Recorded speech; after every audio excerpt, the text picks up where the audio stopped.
nós já estamos de volta com Manhã da Piedade nesta sexta-feira. Já estamos no mês de agosto de 2019 e o mês de agosto é dedicado às vocações. E hoje, na nossa catequese, nós vamos falar sobre vocação sacerdotal, um chamado de Deus para servir e também evangelizar.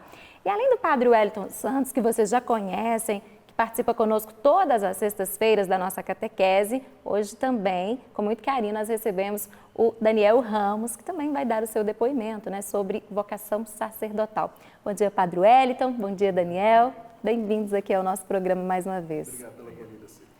Bom, eu quero saber dos dois, para a gente começar esse bate-papo, sobre vocação sacerdotal. Como que vocês perceberam o chamado de Deus para essa vida, para seguir esse caminho? Vamos começar com o Padre Wellington. Então, tentar falar destes sinais de uma forma mais breve, porque a história vocacional ela é sempre longa. E, de verdade, de perceber vários sinais que Deus vai nos deixando para poder perceber a força mesmo dele, que nos chama para um serviço, o serviço ministerial, sacerdotal. Minha vocação ela é um pouco tardia. Eu comecei mesmo a participar na igreja com 15 anos. E o que mais me tocou e o que mais me motivou para buscar esse serviço foi o contato com a minha comunidade de origem, na Paróquia Jesus Missionário, comunidade Nossa Senhora Aparecida, lá no bairro Vista Alegre, em que eu tive a oportunidade, isso vejo muito pela graça de Deus, já cada vez me envolver mais com a vida da comunidade. E até algo interessante agora de lembrar, porque eu era extremamente tímido. Então, quando eu fiz a crisma, busquei o sacramento da crisma, aí lá no sacramento, durante os encontros, tinha um que era para um compromisso que a gente tinha que assumir com a comunidade. E quando assumido esse compromisso, foi uma coisa muito simples, de colocar frases lá na parede da igreja. Aí ali começou um envolvimento cada vez maior, aí eu fui rompendo a timidez e envolvimento mesmo com os trabalhos da comunidade. Aí interpelado por isso, eu digo para mim, interpelado pelo Evangelho, pela vivência lá da comunidade, vi se tornar cada vez mais forte, até que o padre... O senhor sentia esse chamado, no coração, frequente. Até que o padre chegou e falou assim, vocação para padre. Aí ele desinstalou minha vida. Aí, para daquele momento de perceber assim, olha, os tantos sinais que Deus estava indicando, digo de um que me marcava muito, que eu trabalhava próximo à igreja da Boa Viagem, e ia no momento de adoração lá. Aí no dia que fui na adoração, próximo a esse momento mais decisivo, era uma hora santa vocacional.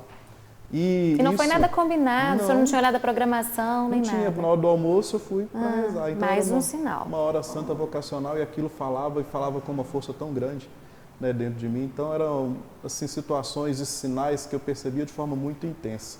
Desde criança também, eu falei que comecei com uns 15. Antes a gente não ia muito na igreja, uma ponte caiu, a gente não conseguia ir para a igreira.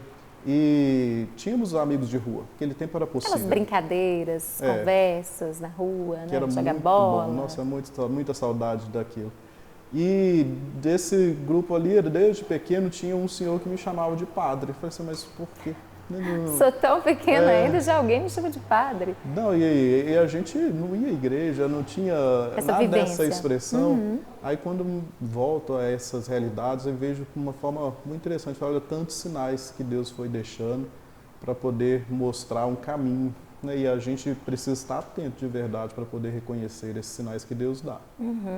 Daniel, e com você? Padre Wellington nos contou então que foram vários sinais que ele foi percebendo. Com você também foi assim? Sim, muitos. Até eu perceber que para que eu estava sendo chamado demorou um pouco de tempo, tudo começou comigo, foi desde pequenininho, eu vendo já o padre na minha paróquia celebrando a missa. Qual que era a sua paróquia? São João Batista. O padre na época era Padre Antônio Scarpa. Aí eu sou de uma comunidade chamada Santa Rita de Cássia. Então, indo pequenininho à missa, às vezes com meus pais, na maioria das vezes com meus avós, aí eu ficava vendo o padre, ficava observando os gestos que ele fazia para mim, que ele era uma coisa extraordinária. Chamava a sua atenção. Chamava a minha atenção. Eu tinha certeza absoluta que o padre ele ia para o céu. Para mim era uma certeza. Então, você achava o padre, um homem santo, abençoado, iluminado. Então, eu apenas imitava o padre só. Então, ainda imitando o padre, celebrando missa em casa, essa ideia de se tornar padre um dia estava um pouco longe.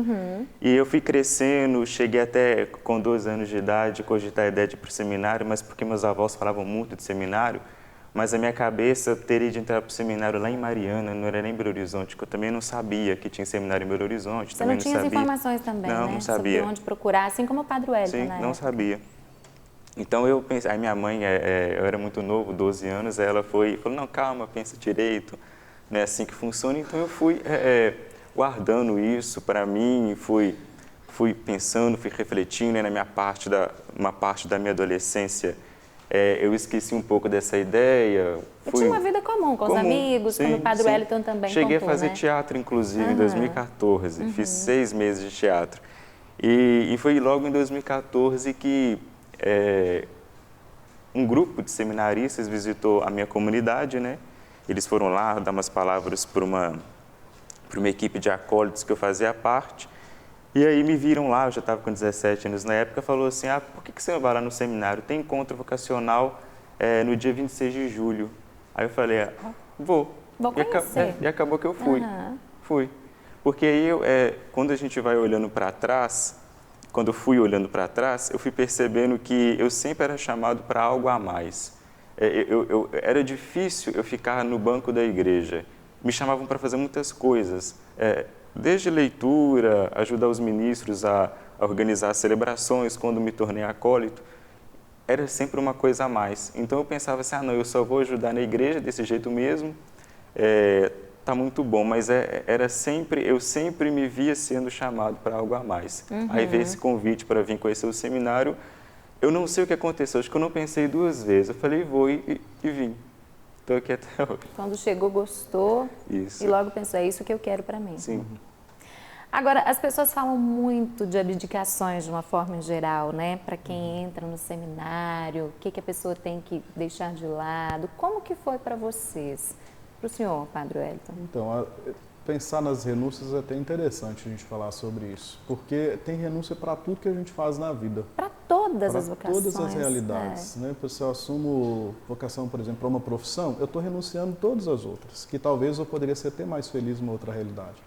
E para a vida sacerdotal, de fato, exige uma renúncia muito grande, né? De deixar talvez projetos de família, né? De constituir família, de assumir alguma outra profissão, mas de perceber que como pensar faz parte da nossa história. Renúncia para tudo que a gente faz. É um caminho que a gente percebe-se para colocar-se cada vez mais nas mãos de Deus. Para segui-lo, exige que a gente se conforme. Então, a vida sacerdotal exige, sim, renúncias. Mas a gente trabalha e trata-as com muita tranquilidade no coração, porque a gente entende que é para um bem maior. Né? Pelo menos isso é muito forte para mim. A renúncia é em vista deste bem maior, é de um serviço. É o serviço ao reino, é para essa intimidade com Deus. Aí isso preenche o coração. Preenche, talvez, o que as pessoas entendem, o vazio que fica pelas renúncias que a gente faz. E nem sempre é esse vazio, talvez, que as pessoas imaginam, né? Não fica. A gente preenche com essa presença de Deus, aí fala, olha, a gente vai perder família, filhos. É uma presença muito forte. Nas paróquias onde a gente está, a gente tem uma multidão, é aquilo que é falado no Evangelho, a gente receberá 100 vezes mais, deixando filho, família, pai, mãe, a gente vai acolher isso no seio da comunidade. E você, Daniel, como que você encara essas renúncias? De forma muito tranquila. Para mim é muito tranquilo.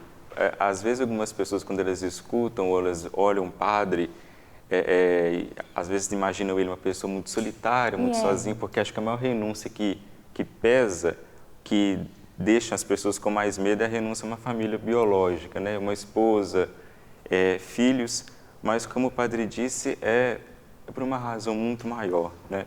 Essa solidão, às vezes, sim, o padre ele fica sozinho na sua casa, na sua intimidade, ele fica um pouco sozinho, mas ele tem a companhia das pessoas que ajudam ele, das pessoas que caminham com ele na paróquia, ele está inserido dentro de uma comunidade, fora Deus, que também supre essa solidão, né? Deus, ele chama-nos das nossas missões, mas ele também ajuda com que nós também consigamos cumprir aquilo que ele nos dá. E, para mim, é muito bonito esse sentido de eu renunciar a uma vida privada. Eu só tenho 22 anos de idade, né?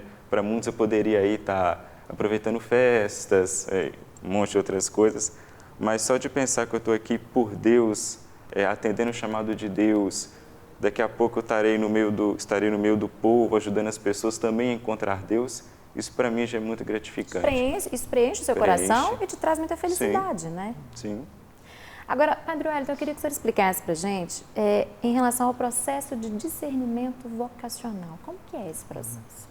Então, é oportuno, como pensar assim, olha, quando eu vi o meu despertar vocacional, como também o seminarista Daniel, a gente viu uma dificuldade muito grande de encontrar o caminho, né, de como chegar ao seminário. Hoje menos, porque a internet está aí para isso, ajuda, né? Nos muito, ajuda. Né? Facilita tudo. No meu tempo não era tão fácil, né, de poder procurar.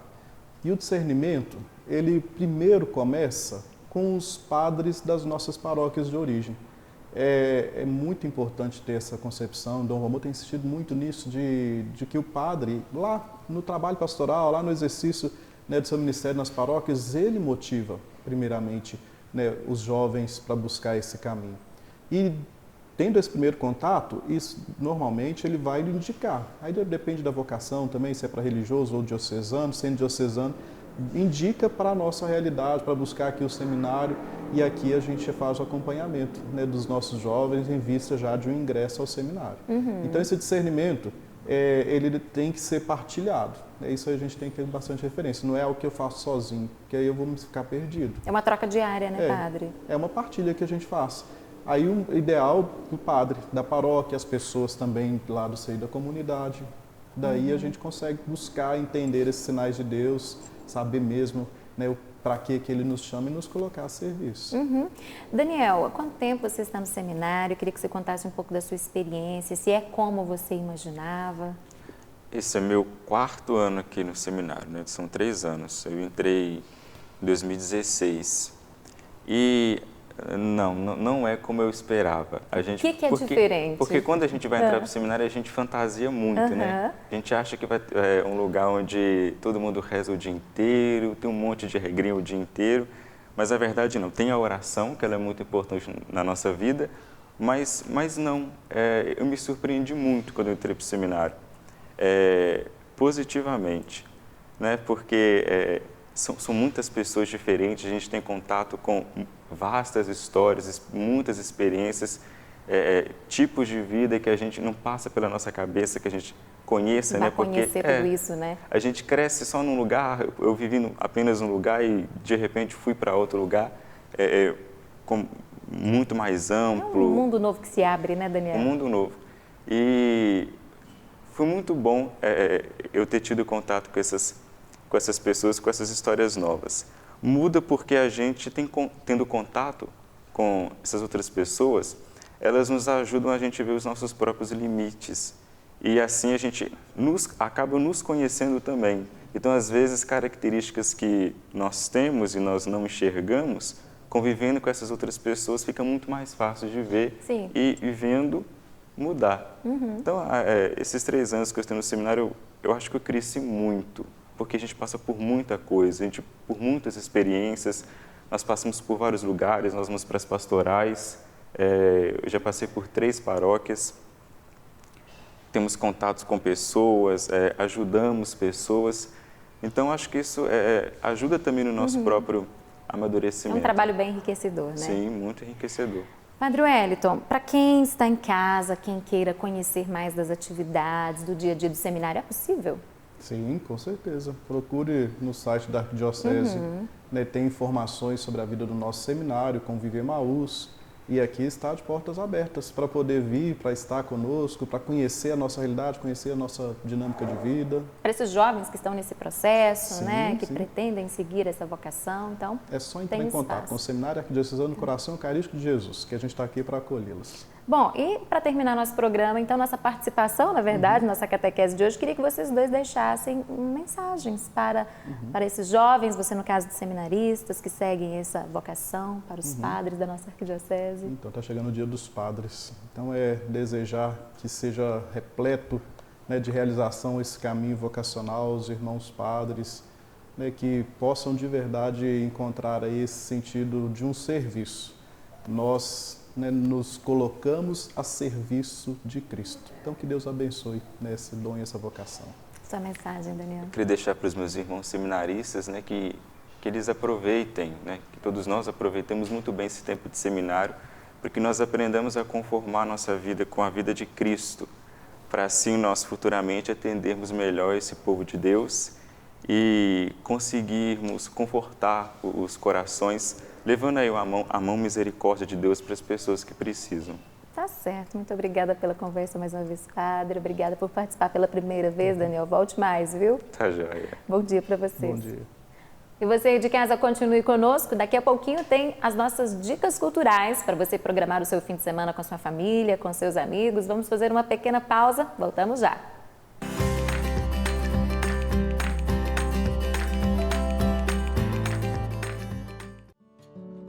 O músico Marcelo Genesi chega a Belo Horizonte para lançar seu mais novo álbum, Guaia. O disco, segundo o cantor, é uma mistura de suas influências do agreste pernambucano com as vivências da grande metrópole. A produção é de Vladimir Gasper e Lux Ferreira.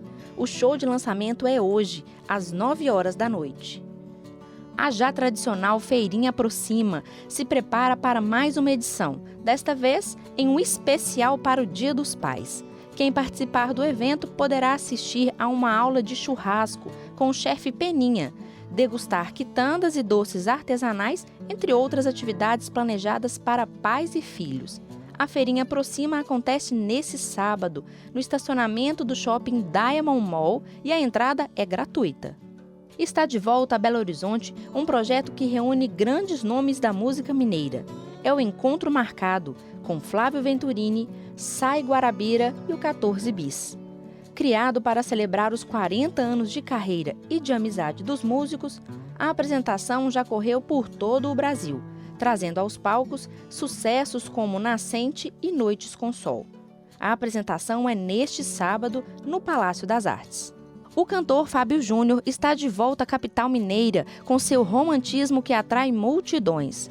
Em apresentação envolvente e intimista, o músico interpreta sucessos de sua carreira, como Só Você, e também canções inesquecíveis em outras vozes, como Dias Melhores. O show acontece neste sábado, no KM de Vantagens Hall. Depois de uma grande apresentação no KM de Vantagens Hall, a Orquestra Mineira de Rock se reúne em um novo espetáculo. Desta vez, o coletivo formado por diversas bandas de rock da cidade homenageia o quarteto de Liverpool, os Beatles. A apresentação é neste domingo no Palácio das Artes.